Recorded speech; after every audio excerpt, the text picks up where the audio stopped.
বিশ্বকাপে নিজেদের প্রথম ম্যাচে আলজেরিয়ার বিপক্ষে ম্যাচ দিয়ে লিওনেল মেসিদের বিশ্বকাপ অভিযান শুরু হতে যাচ্ছে।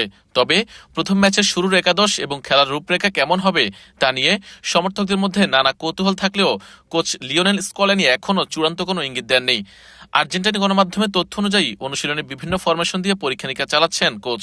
কখনো 4 ডিফেন্ডার, আবার কখনো 3 সেন্ট্রাল ব্যাক ও 2 আক্রমণাত্মক উইং ব্যাক নিয়ে ছক করছেন তিনি। তবে প্রতিপক্ষের খেলার ধরন বিবেচনায় প্রথম ম্যাচে 4-4-2 ছকে খেলার সম্ভাবনাটাই বেশি। রক্ষণভাগ নিয়ে কিছুটা ধোঁয়াশা থাকলেও মাঝমাঠ ও আক্রমণ ভাগের চিত্র অনেকটাই পরিষ্কার। মাঝমাঠ সামলানোর দায়িত্বে একসঙ্গে দেখা যেতে পারে এনজো ফার্নান্দেস, অ্যালেক্সিস ম্যাকঅ্যালিস্টার ও রদ্রিগো দি পলকে। অন্যদিকে আক্রমণ ভাগে অধিনায়ক লিওনেল মেসির সঙ্গী হচ্ছেন লাউতারো মার্টিনেজ। হুলিয়ান আলভারেজ চোটের কারণে সাম্প্রতিক প্রীতি ম্যাচগুলোতে মাঠের বাইরে থাকায় একাদশে মার্টিনেজের সুযোগ পাওয়ার দৌড় সবচেয়ে এগিয়ে। এছাড়া একাদশের অন্য একটি পজিশনের জন্য থিয়াগো আলমাদার সম্ভাবনা বেশি দেখা যাচ্ছে।